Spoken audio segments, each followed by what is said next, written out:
we've concluded that cartels is a fairy tale. There's nothing like that. Kama uniambie kuna cartel kwa nyumba yako.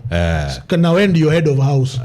When you high priest hiyo nyumba hata bibi inasema mzee wa nyumba ndio high priest. The buck stops with mzee. Yes. So wewe anza kusema sijui cartel tena inaweza kukuzuia. Like you are moto sana buildings zimeporomoka wanaenda wanapeana mse mdogo. Ule msalipata wanado hapo. Ilikuwa Sioki ama ilikuwa wapi? There's unanipata alipatikana na 65. But there's also kuna duru zingine ambazo sijui kama bado zinaaminika kweli. Sasa ile pesa ilikuwa mingi tu. Ile DCI walideclare ilikuwa kidogo. Wanasema hii pesa ilipatikana ilikuwa mingi tu, alafu hata mimi pia naogopa hawa DCI wanaweza nikujia. Mimi pia sijui. Lazima tukue factual. Lakini point yangu ni unataka kuniambia kwa hizi building zote watu wamefanya ukarabati. Yeye tu ndio amesanya do. Yeye tu ndio muizi. Hapana. But why is so difficult? Kuna madingo wadedli wamebuy magari similar. Wewe tembea uangalie watu wa umse. Watu wako na gari same color, same brand. Wanaitisha directly from the companies na kuja serial numbers Simboke napigiwa alafu anapeana mse mdogo. Hiyo ni ufala. Sasa I want us to talk about your award. Talanta Stadium. Yes. Was there any better way to invest that money as opposed to building Talanta Stadium? No, Talanta iko sawa. You see Nairobi is lacking in terms of international level stadia. You see, we only have Kasarani and Nyayo. Nyayo again is under renovation, you see? Yeah. So when you consider that Nairobi, once, we're trying to position it as a gateway, right? And as a capital city that is a gateway for the rest of East Africa and beyond. And we also want to be a strong player in terms of sporting activities and hosting tournaments. Because when you host such tournaments, people come to watch these games. They are football fanatics en masse. Look at the US. How many tourists were rocked into that country simply because of the World Cup? But you saw those stadiums. Yes. So we must start from somewhere. You see, we start by appreciating that previously there has not been any investment. The last time stadiums were built was Kasarani, which was built in the 80s. Yeah. Right? I was hearing about 80 something, if I'm not wrong. I think my mom and my dad were still playing some funny games. So, hiyo ndo time ilijengwa ya last. So that means the subsequent regimes did not invest in such kind of world-class or international stadia. So we thank the President, William Samoei Ruto, for thinking about it. As much as we want to criticize government, let us also appreciate when things are done well. It's like talking about why did the SGR terminate in Naivasha? Didn't anybody think it can be border to border? I thought it was border to border. No, the it's initial not. idea. It terminates in Naivasha. And that's why the initial plan, according to what I also can't substantiate. That's why William Samoei Ruto is extending it from Naivasha all the way to Kisumu, Kakamega, etc. to the border. You see, it's like roads. It's like you have a road that starts in Moyale, it terminates in Isiolo. Si fikishe ingie Meru, ingie Nairobi, kate ipande tena huko towards LD. Yeah, kweli. You get what I'm saying? That's what our transport corridor is and should be. So we are appreciative of that. Me, I'm happy that iko kwa boda yangu. Yes. Unajua Talanta iko kwa boda ya Woodley na Karen. Yeah, kweli. So itasaidia vijana na itasaidia wale ambao wako na interest ya kufanya sports. And as much as we're talking about the international stadium, we also need to think about the community stadium. Like now I have a stadium in my ward called Woodley Stadium, which is almost done. In fact, yes, it has been redeveloped, almost done to make a turf. How many seaters? I'm not able to give you exact number now. I need to refer. Okay. But in fact, some of the ujenzi mebaki ni kuweka hizo viti. Tumejenga changing rooms and toilets, so now it's to connect sewer, connect water, finish the interior, and then do the rubber on the pitch, and then do chain link, and then some so lighting. It has the running. Okay. So no rubber. This rubber normally put on turf ndio ikue sustainable. Okay. Yes, it's idea. Sasa matumizi ikiwa juu isiharibike haraka. It's a soccer stadium. It's a soccer stadium. So one of the challenges of Woodley Stadium, for example, is that the governor has not paid the contractor.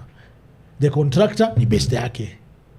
contractor ameraise certificate ya 21.9 million hajalipwa. So what's wrong with our institutions then? It's not Because institutions, my brother. It is the people running these institutions. Oh, okay.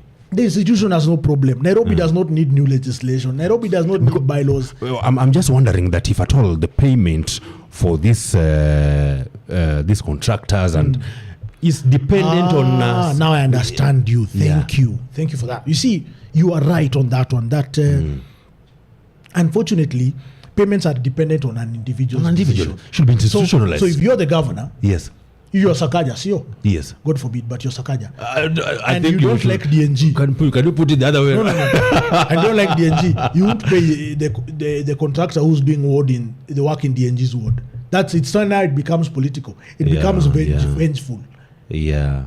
You understand? It becomes discriminating, which is everything against what we want in a well-run county. Is that the way devolution has been designed to work? No, but they have abused it because you see, you give executive control, and once you give executive control, the assembly has no say who pays what, and who is paid when and why and how much. How better can it be done so that this thing does not depend on? Because if at all you are the governor and you have to pay hospital X at your discretion, then people can die because you don't like people in that area. I would say, you see, in accounting, there is a principle called FIFO. First in, first out. I would say that use that. It's a basic accounting principle that says the first charge should be the first invoice. And the second charge should be the second invoice. So you sort of like have a queue system. That's how it works even in corporations. Yeah. Of course, you must give support, maybe an opportunity to override that FIFO on an emergency perspective. Like, for example, if there's a disaster in Gikomba that is always burning and toy, you need to be able to circumvent that and have mabati and building poles and msumari and foodstuffs and stuff like that availed to wananchi.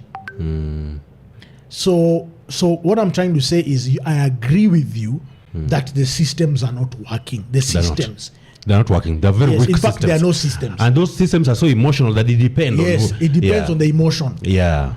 Ati kama we ni support wa governor utafaidika. Kama we ni adui wa governor hautafaidika. Saa hii imefika wakati hata mabeste wa governor hawasaidiki.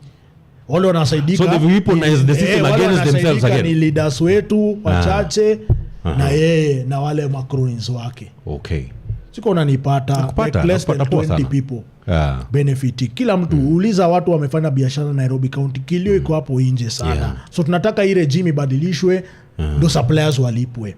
Then we can have some equity. If there are 1,000 suppliers and you have 10B, lipa kidogo kidogo. Hata kila mtu basi apate kidogo. You can do like a pro rata way of how much is owed, how much is available, and how many debtors. You know, people who've given, you know, who you owe debt, who you wanakudai wako, and then you give everybody kidogo. That way the engines keep moving. There are some sectors that are favored over others, like now legal. Wakili wanapewa pesa mingi kuliko watu wamefanya kazi. Yote ndio tunaitanga hewa. Kwa sababu gani? You see, if you are a lawyer and you are owed 100 million, they're asking you for 50% kickback.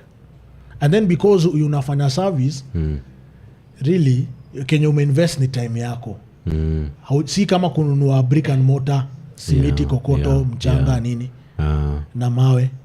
Siko unanipata. So it now becomes an extortion ring. So and they now prioritize that because at least they're able to get so things where they don't benefit, like what development projects, an MC will never allow the governor to pay a commission on that rubbish, so he'll never pay it. Basari huwezi kupata 10% na check za watoto kwa maward zetu, sijui kama unanipata. So basari is never funded. Okay, sure. So we are in a bad position. But I think that's a very, very huge lacuna, if for lack of a little more lenient word, that if it is dependent on one individual and how they feel at the moment, then I think the entire country is doomed.